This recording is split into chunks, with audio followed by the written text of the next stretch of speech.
Is Mr. Knight better than Moon Knight? Guys, welcome back to the Jersey Comic Crew. Chris and Rob here, and today we have to answer the question in our full review of episode 2.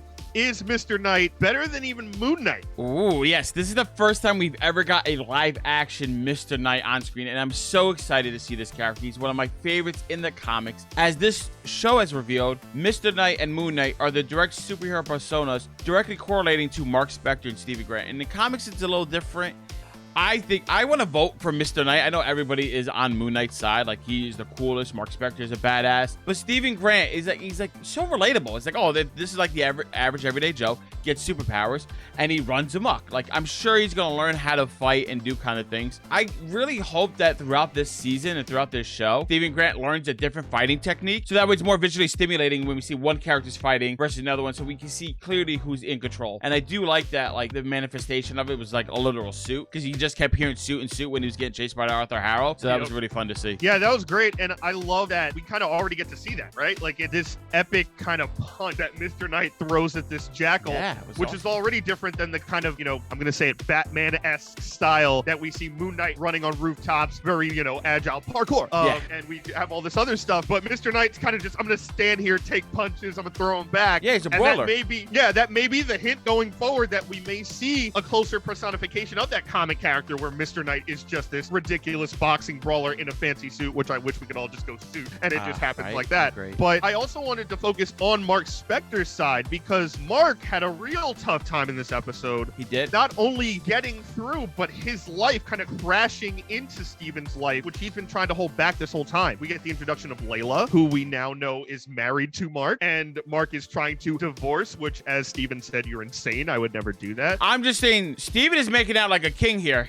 One week he was working at a gift shop, and now he has a wife whose his favorite language is like the same poet, knows hieroglyphs, and now he's fighting for, he got superpowers. He's obviously the clear winner in this episode. Mark is like killing it. Mark is like, I got to do this so Khonshu doesn't take my wife that Steven is gonna woo and run away with. Like, I have to do this. So that's why Mr. Knight I like better. Yeah, but like Steven is funny too, because he's already like blaming eating steak once is like the downfall of his entire life, right? And his acceptance into Mark's life is interesting. That flip side, right? Where Mark is like, I promise you I didn't want to do this. Like, let me in. And Steven's like, I don't really know if you're real, because this is all insane and I can't see anything happening, right? He goes back to work. He gets fired. They give him a pamphlet to get help. He's on the, monitors, the security guy, and you can't see the jackal. So you're still now in this like, oh my God, is this even real? Like, how far down the rabbit hole does Steven go? So by the time Layla gets in the picture, you don't even know what's going on. And then you find out, no, the Scarab's still there. She was married to Mark. Mark's there. And then when we see Mark, we have this entire like crazy part where Mark is angry at Steven, right? He's like smashing the glass at the end. Oh yeah. He's not giving the body back. Like, there's this real give and take where Mark is full, but he's clearly going through some mental stuff, maybe even stronger than Steven, trying to figure out what actually is going on. Well, Mark just really wants to protect Layla, right? That's where this whole thing is evolved. He's like, listen, I don't want you to find out. I don't want Layla to find out. I'll disappear into the void, I guess, after I do this one last thing for Khonshu, and everybody's gonna be fine and safe. And then we're starting to get these threads that like, oh, Khonshu isn't who we think he is, right? He's like, oh, he's doing all this other stuff. He used to work with Arthur Harrow, which was a crazy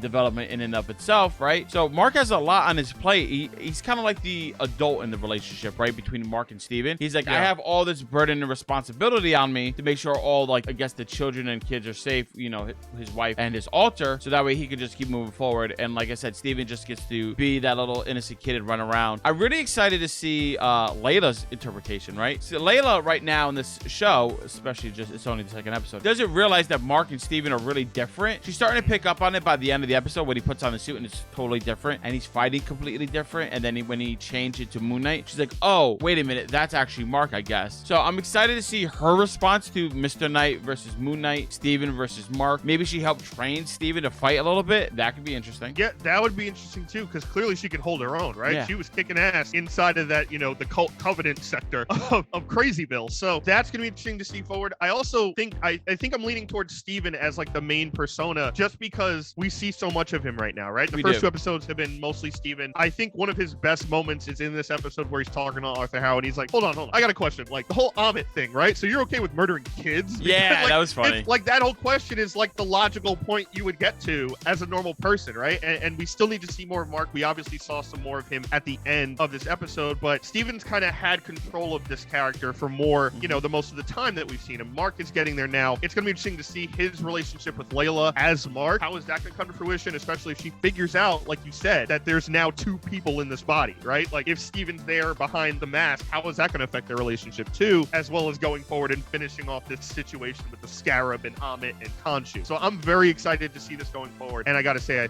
I still think Moon Knight is the most badass. Obviously, I'm on Mr. Knight's side. I mean, really, the only two people that matter whose decision, that's one, it's Layla, because I guess she's going to have to pick one of these guys to stay married to or leave. And two, that's you guys at home. Let us know down in the comments below which one are you leaning towards, Mr. Knight or Moon Knight, and let us know your reasoning why down below. And guys, thank you so much for watching. Give us a thumbs up, like, really helps the channel a lot. If you're new, subscribe, turn on notifications. You know we're going to have more Moon Knight videos. You know we're hitting it every week. You do not want to miss it. And if you miss anything, it's right here for you. And as always, my name's Chris Heller.